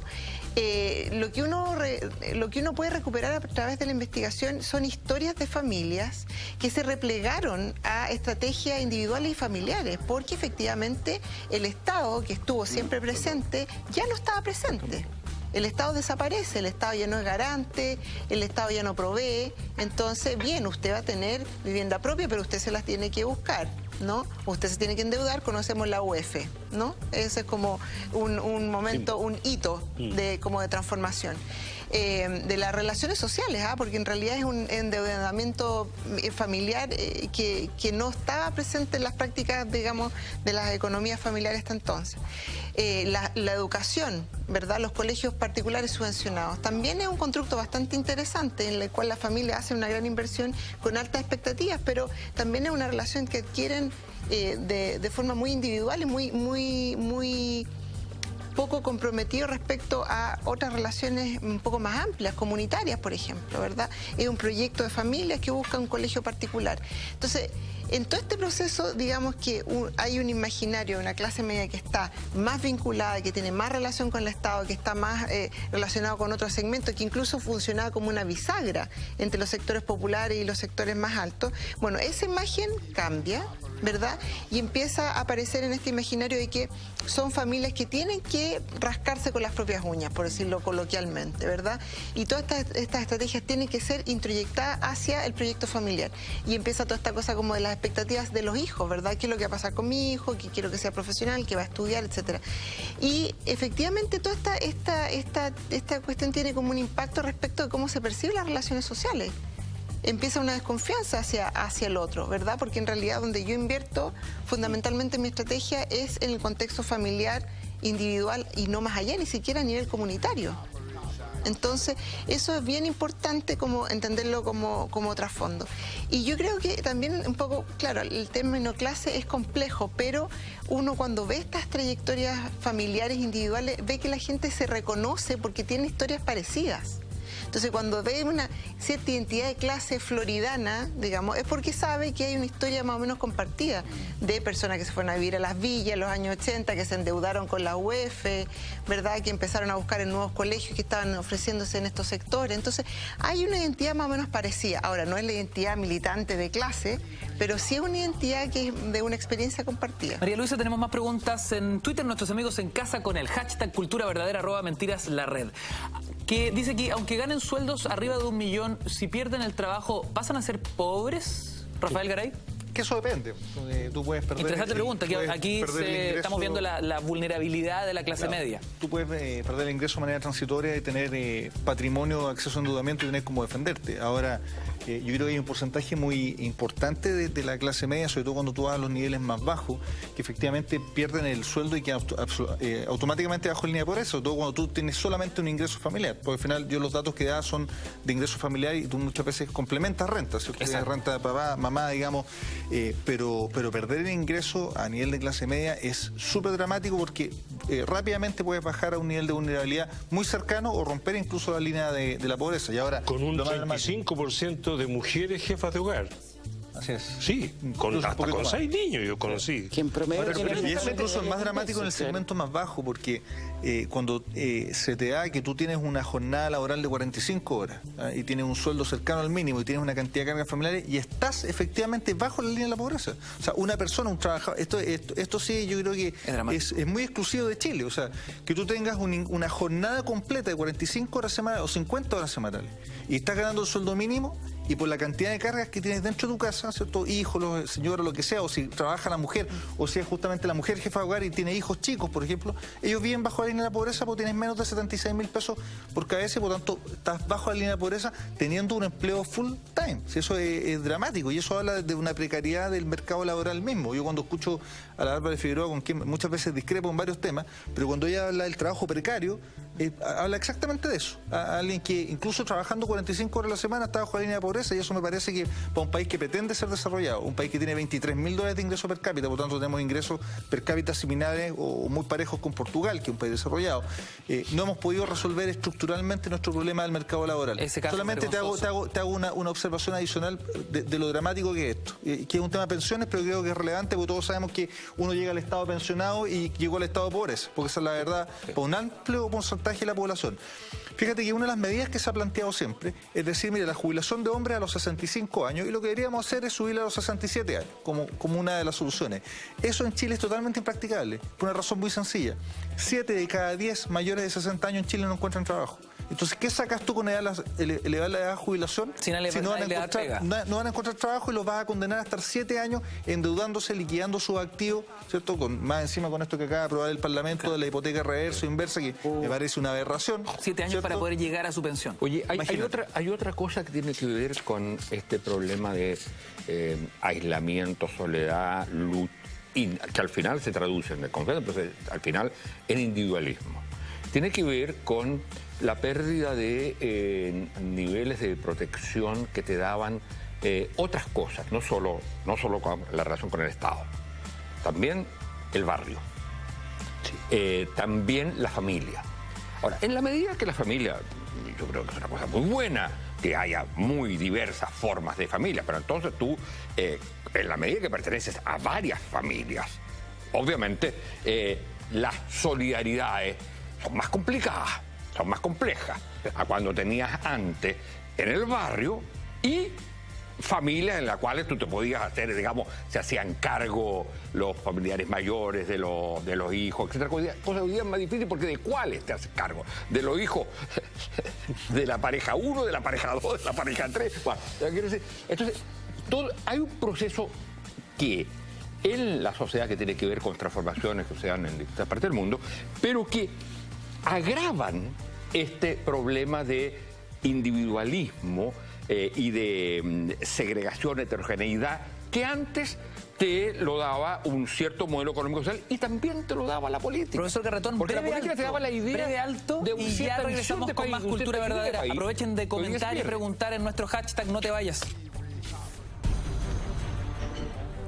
Son las 11 de la noche con 30 minutos en vivo y en directo. El único programa que habla de cultura en vivo y en directo de la televisión chilena se llama Cultura Verdadera, todos los lunes de 10 a 12 de la noche, para que le comente a sus amigos, vecinos, a la abuelita, los que están de vacaciones de invierno, todos invitados también para participar en nuestro hashtag Cultura Verdadera, @mentiras_la_red. Hoy día definimos y intentamos dilucidar las claves de qué significa ser clase media en Chile. Lo preguntaba en algún minuto en la pausa, ¿no? ¿Es la clase media la gran clase del emprendimiento en Chile, Rafael, o no es tan así? Yo te diría que tú lo que encuentras cuando ves las encuestas de empleo es bastante ocupación por cuenta propia. Ahora, ocupación por cuenta propia muchas veces son actividades también bastante precarias. Es decir, alguien pierde su puesto de trabajo y lo que hace es tratar de emprender en la casa. O sea, es la señora que con el marido, por ejemplo, hacen empanadas y la distribuyen dentro de los vecinos. En un plan de emergencia, no de una necesidad real de emprendimiento. Ahí yo concuerdo con el profesor Garretón de que si uno mira las encuestas, durante mucho tiempo el nivel de emprendimiento fue decreciendo, a pesar de que de alguna manera, sobre todo en el gobierno pasado, como que nos vendían el cuento de una suerte como de explosión masiva del emprendimiento. En realidad las cifras no mostraban eso. Cierto es sí que cuando uno mira las encuestas más recientes hay una especie como de cambio de tendencia, pero yo creo que el emprendimiento en el caso de Chile es muy difícil de desarrollar. ¿Y por qué? Y aquí voy a usar una carta que escribió en su momento un director de un fondo de inversión israelí, que vino a hacer inversiones acá en Chile y al final del día dijo, ¿sabes qué? Me voy de Chile porque es un país tan concentrado, con empresarios tan grandes, con tan mala distribución del ingreso, tan mala distribución de las oportunidades y son tan rentistas que hay que volver unos 20 años para poder motivar el emprendimiento. Claro, puede ser un poco dramático lo que él dijo, pero yo creo que hay bastante de eso. Hoy en día plantearle proyectos Este tipo que vino por 6 meses en un plan piloto sí, y se fue muy decepcionado. Muy decepcionado y tenía un fondo de 50 millones de dólares que al final prácticamente no se tocó.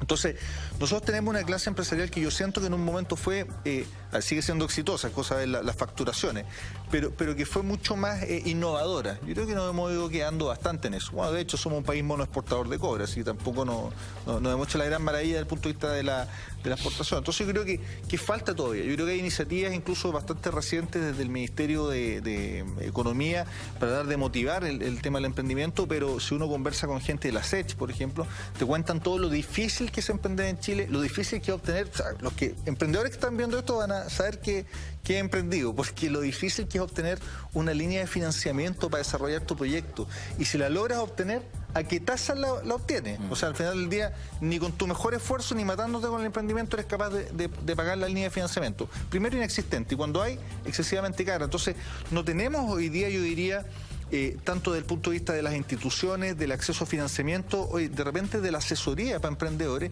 una especie como de ecosistema bien desarrollado. Y yo creo que eso ha ido dañando el potencial de emprendimiento de la economía chilena. Además, ahí hay un dato que es bien importante, y es que lo que ha aumentado es sectores medios asalariados, más que sectores medios independientes, que es lo que tú decías. Sí, por cuenta propia. Es decir, es un mito el que ha aumentado el emprendimiento. Pero ¿qué pasa además con esto, además de los problemas de carestía del emprendedor? Tienen normalmente, digamos, el 50% más o menos, tiene o un cliente o un proveedor, uno. Por lo tanto, pasa a ser dependiente.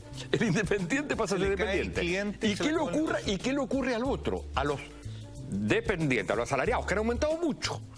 Sin embargo, tienen que arreglársela en distintos tipos de trabajo.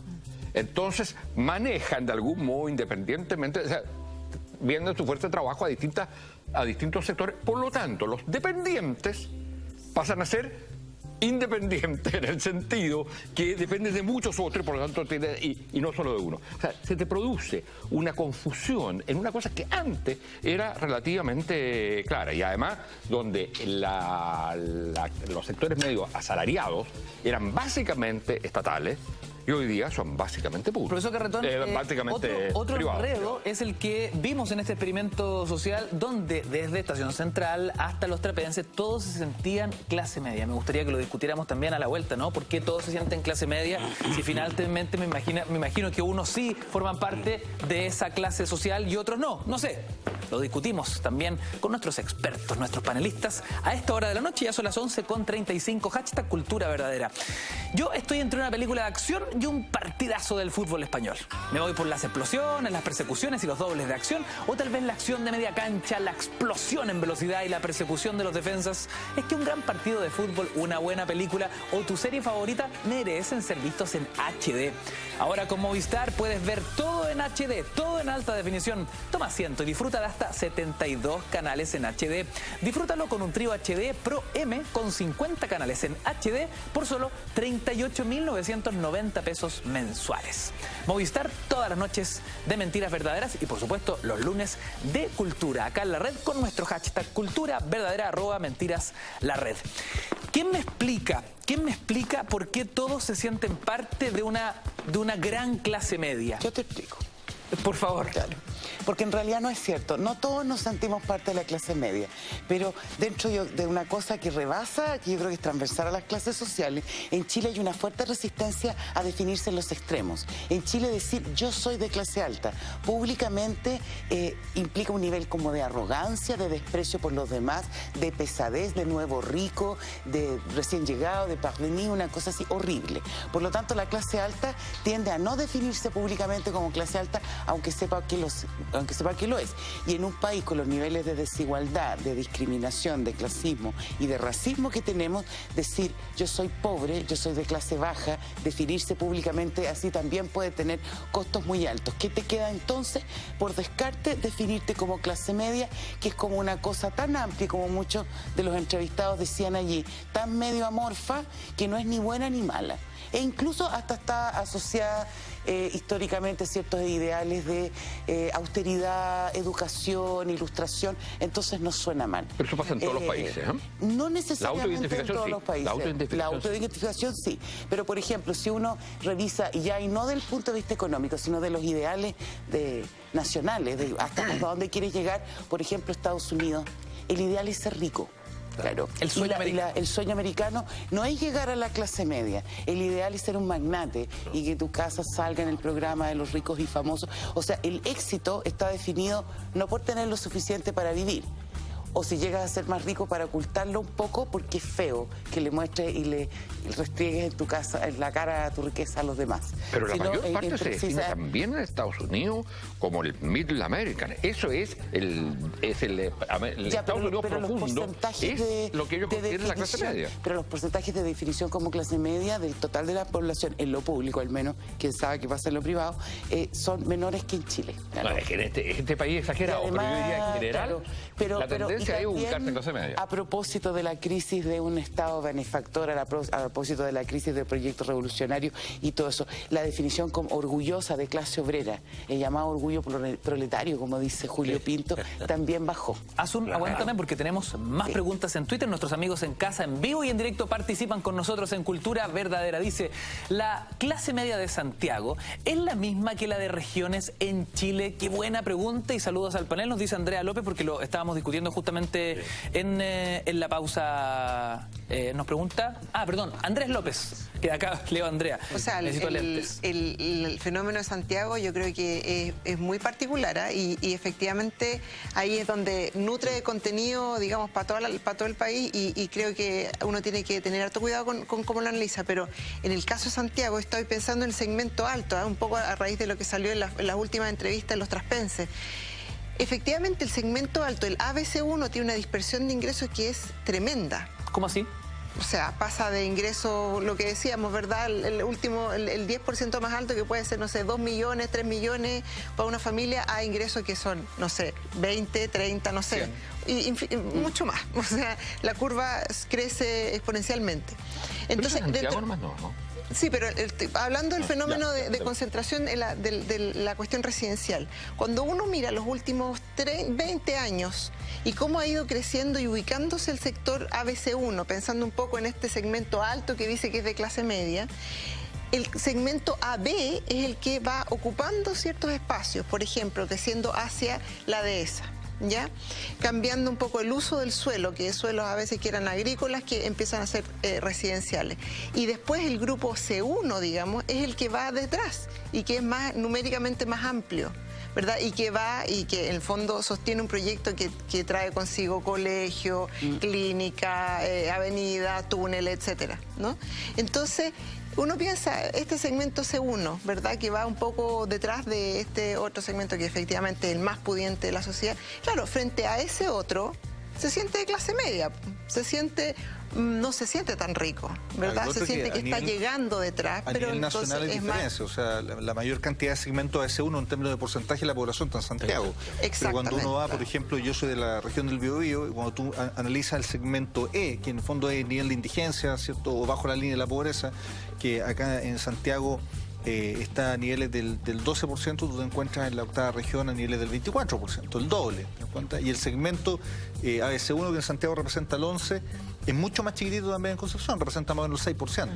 Y ahí la clase media toma, con los mismos parámetros de ingresos solamente, para poder ponerle cierto un grado como más o menos objetivo para comparar, toma una relevancia mayor. Porque es más amplio, pero con menos gente muy rica, en el caso de regiones.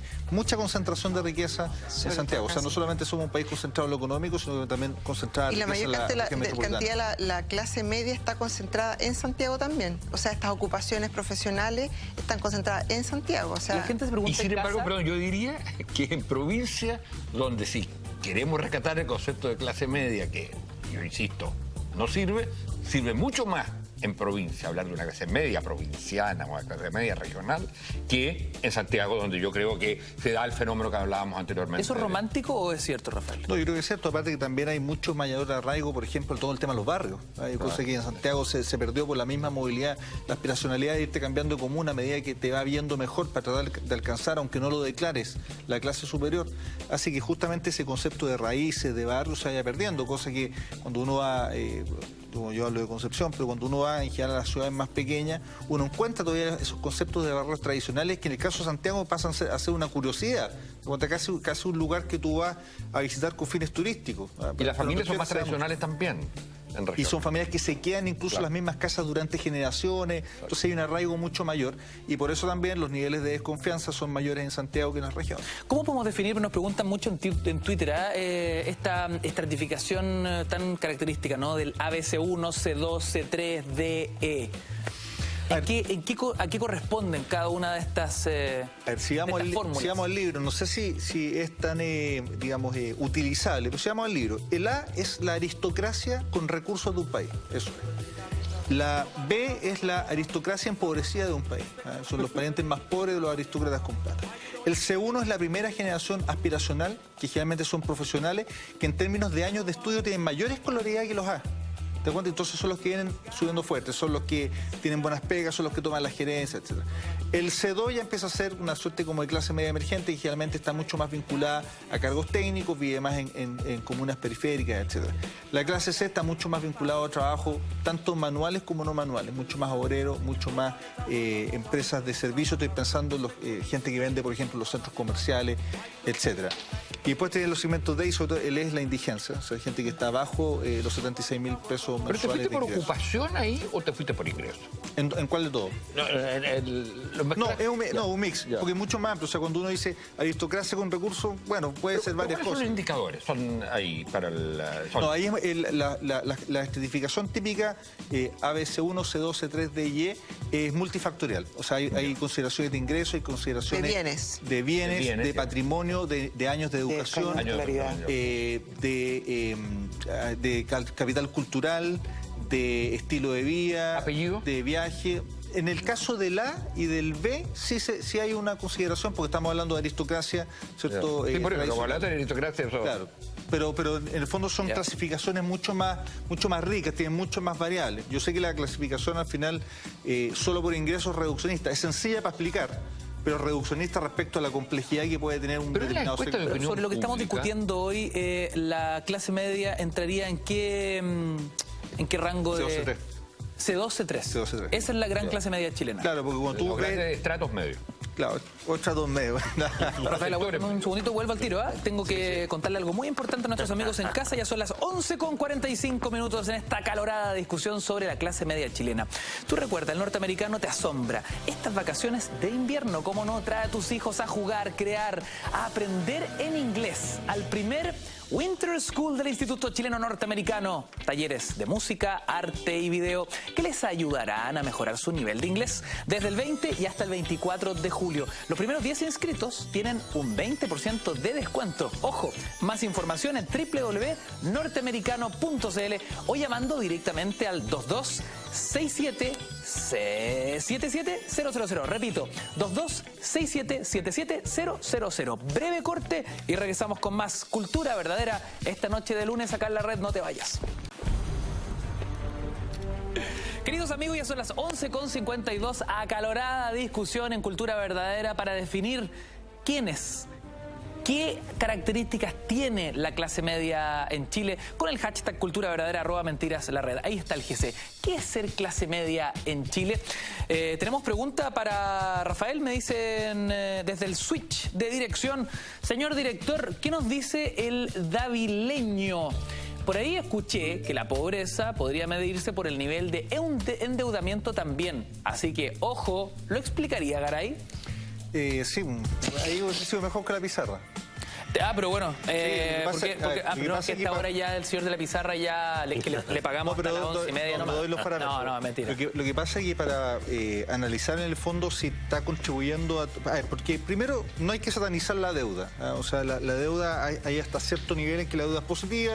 Tú puedes comprar una casa con un crédito hipotecario o ahorrar 20 años que probablemente no lo vas a hacer. Entonces, hay elementos en los cuales todavía la deuda es positiva. Pero sí, efectivamente, cuando tú llegas al grado de sobreendeudamiento, ahí la deuda te produce un grado de empobrecimiento. Por razones obvias. Estás sobreendeudado, estás pagando mucho en deuda. Ahora, para determinar... Rafa, ahí está la pizarra. Porque usted lo ha pedido, hashtag... Uy, salió volando el micrófono, pero ahora habla la pizarra, así que dénselo como mismo, señor economista. No, pero amor, si se escucha. Sí, no, hombre de televisión. No, pero ahí viene asistencia en ruta, Rafa, te digo al tiro. Pónganlo, pues. ¿Por qué no evidenciamos la situación que se está viviendo? Este flirteo entre nuestro sonidista y... ¿Puede aprovechar, Rafael, de entrevistar a nuestro sonidista? Se siente clase media, alta. Media, dice, media nomás nos dice y se va. Incluso algo molesto, lo vimos al sonidista. De hecho, mira, me dicen que acaba de renunciar después de este impas vivido al aire. Oye, el tema clave acá es determinar, a ver, ¿deuda o sobreendeudamiento? Perfecto.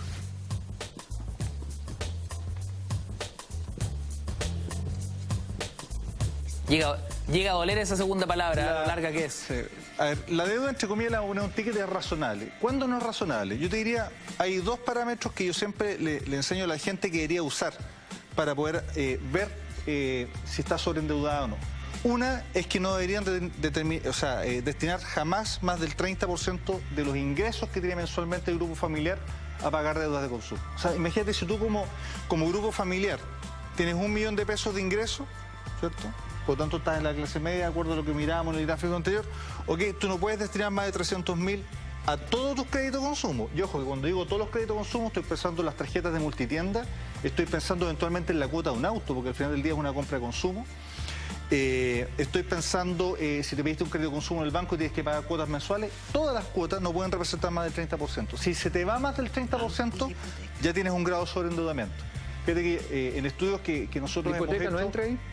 ¿Hipoteca pregunta el profesor aquí queda, para esta consideración queda fuera el crédito hipotecario, que no debería representar más del 25% del ingreso. Tampoco. Fíjate, nosotros hemos hecho estudios y hemos encontrado familias que deben 70% de su renta mensual. ¿70%? Es decir, se le dan 700.000 y con 300.000 tienen que pagar arriendo o dividendo, etc. O sea, absolutamente sobreendeudada. Bicicleteando la... Bicicletear, y eso no es una situación sostenible. Y el otro parámetro es el parámetro de las 7 veces. Parámetro de las 7 veces significa que tú no deberías deber nunca más de 7 veces tu renta líquida. El mismo ejemplo, si la misma familia, ¿cierto?, tiene un ingreso familiar de 1 millón, no debería deber más de 7 millones en total. Piensa tú que esta familia se compre un auto de 7,5 millones, pum, se pasó. Listo. Al tiro, ¿te das cuenta? O que tengan compras, por ejemplo, de vacaciones, y que esas vacaciones le generen demasiado gasto. Ahí, respecto a las vacaciones o a cualquier bien, te hago un Rafael, comentario. ¿puede hablarle directamente a César, nuestro productor, que dijo recién, estamos hasta el Loli, Le mandó un WhatsApp a su santa mujer. Pero ahí le podemos hacer una asesoría después, no hay problema. Atención, César. Y fíjate, y agregaría una cosa más que yo creo que es muy relevante, que es la consistencia entre lo que tú compras y cómo lo compras desde el punto de vista de financiamiento. ¿Qué es lo que quiero decir con esto? Mucha gente compra vacaciones, paquetes turísticos, multitiendas, ¿cierto? Y lo financia a 3 años. Pero en realidad uno se toma, en general, vacaciones una vez al año. Claro. Entonces, ¿qué es lo que pasa? No hay consistencia entre tu forma de financiamiento y la duración del bien. Si tú te tomas el primer año de vacaciones, te endeudas a 3 años. El segundo año te tomas vacaciones, te endeudas a 3 años. El tercer año montaste 3 cuotas y por lo tanto vas a estar seguramente sobreendeudado. Lo mismo con los televisores. Hay gente que cuando a mí me gusta mucho ir a los retail y a veces me invitan a irme cuando hablo con los clientes y le digo, señora, usted no puede estar financiando un televisor que va a estar obsoleto en 18 meses, en 60 meses, pues son 5 años. No tiene sentido. No hay consistencia entre la duración del bien y la forma de financiamiento. Y esa es una tercera recomendación. No más del 30%, no más de 7 veces y siempre consistencia entre la duración del bien y cómo tú lo financias. Oiga, pero qué clarísimo. Buenísimo. Qué clarísimo el economista. Gracias. Bueno, palabras al cierre en torno a lo que hemos discutido hoy desde la historia, desde la sociología. Aprovechando nuestro hashtag recordar cultura verdadera @mentiras la red. ¿Qué le gustaría sentenciar respecto de esta discusión que hemos hecho hoy día y que ha encendido las redes sociales? A ver, a propósito de lo que se ha dicho acá, yo creo que sí, estamos viviendo en una época en que en los sectores asalariados y gran parte de la clase media es asalariada en particular y también en los que tratan de emprender por su cuenta hay una gran sensación de desamparo, de que me las tengo que arreglar solo o máximo yo y mi familia. El individualismo familista del que hablaba Castel, o sea, no me queda nada más. Pero eso también puede tener una vertiente positiva. Yo creo que una parte significativa de la participación en la actualidad en movimientos como el movimiento estudiantil, los movimientos del colegio de profesores, también de los movimientos que se han dado en regiones por los movimientos ambientales, o sea, porque los movimientos ambientales no son solamente una cosa romántica del pajarito y el arbolito, digamos, sino que tienen que ver también con defender formas de vida y con defender el futuro de los que vienen después. Yo creo que son respuestas que nuestra sociedad se están dando y que vienen precisamente de allí, de que no podemos vivir así. O podemos, pero es muy desagradable y es muy duro. No podemos vivir siempre en la desconfianza, no podemos vivir siempre arreglando las zonas por su cuenta. Está claro que el competir entre nosotros no nos hace felices y que tenemos que de alguna manera recuperar nuestros lazos, porque sin comunidad, claro, y sin, como decía el profesor Garretón, también proyecto y mirada al futuro que vaya más allá de lo solamente individual, la vida en realidad es un lugar muy áspero y muy árido, y no sé hasta qué punto vale la pena vivirla en términos sociales. Yo les quiero agradecer esta conversación esta noche, agradecerles a cada uno de ustedes, ex concejal, ex alcalde, actor con gran trayectoria. Hoy día quisimos conversar con Jorge Gajardo, pero también con Guillermo Venegas. ¿Se acuerda de Topuyón, el caballo del señor Retamales? Mire, yo manejo la trivia. Topuyón. También María Luisa Méndez. María Luisa me comentaba que está empezando un proyecto nuevo que es muy interesante, el COES, que es este Centro de Estudios del Conflicto y la Cohesión Social, doctora en Sociología. También un habitual de la casa, profesor Garretón, Premio Nacional, doctor en Ciencias Sociales, profesor titular de la Universidad de Chile. Rafael Garay, gracias por las explicaciones, Rafa, ingeniero comercial, MBA, doctor en Economía y Negocios Internacionales. Y Asun Candina, doctora en Historia de la Universidad de Chile. Hemos hablado de las áreas de investigación que van pero al callo en el tema de este lunes en Cultura Verdadera, la construcción de la memoria social y las clases medias en el Chile contemporáneo. A ustedes los invitamos a degustar la excelencia de la gastronomía peruana con el mejor pisco sour de la capital, restaurante Pisco Sour, ubicado en pasaje Plaza Egaña 68. Nos visitas en piscosourplazaegana.cl o llamas al fono delivery 22895-4751. Ya lo sabes, restaurante Pisco Sour, el mejor sabor peruano. Me cuentan por interno que si usted menciona mentiras verdaderas, 15% de descuento. Y para nuestros patronistas hoy, 20% de descuento. Me zafé ahí a los Francisco que regalaba auto, yo regalo porcentaje de descuento, con más austeridad. Las cosas han cambiado. Bien, así somos, ¿ah? Son las 12 de la noche. Eduardo de la Iglesia tiene el pase en la noche de la red. Cuídense mucho, mañana 10:30. Mentiras verdaderas. Hasta la próxima.